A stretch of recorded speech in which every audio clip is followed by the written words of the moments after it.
نبی کریم صلی الله علیه وسلم د بخاری حدیث ته د عرنیین یو مشهور حدیث ته بخاری کې چې د عقل قبیله یو درې کسان او 15 کسان د عرینی قبیله دا یو وفد په شکل باندې مدینې ته راغلل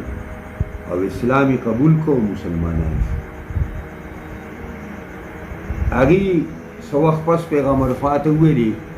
چې موږ د داسې خلکو سره تعلق ساتو چې دوی مالونه ساتي او کوی خوري او موږ د زمیدارو خلکو سره تعلق نه لري ساتلې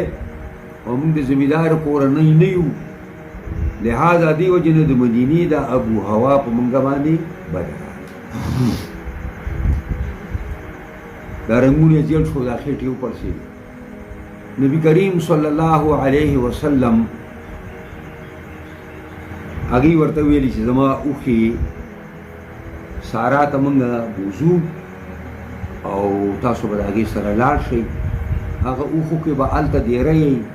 به د هغې نه به پی خورئ تاسو به روغ شئ نبی علیه الصلاة والسلام خپلو اوښو سره ولیږل چې کله هغې هغه پی وخواړه په هغې باندې هغه روغ شو او تیار شو او مز شو نو هغه راعي د پیغمبر خدای شهید او د هغه په سترګو کې غني ورکړی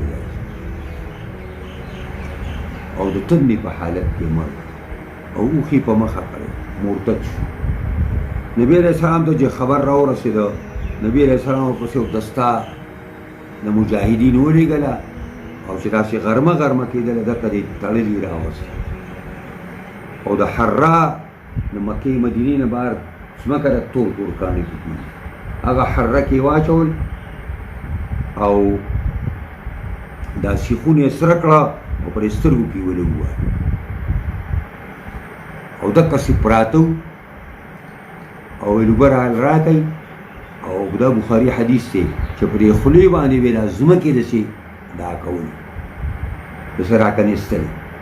او په دې حالت کې دقسې مړه کړه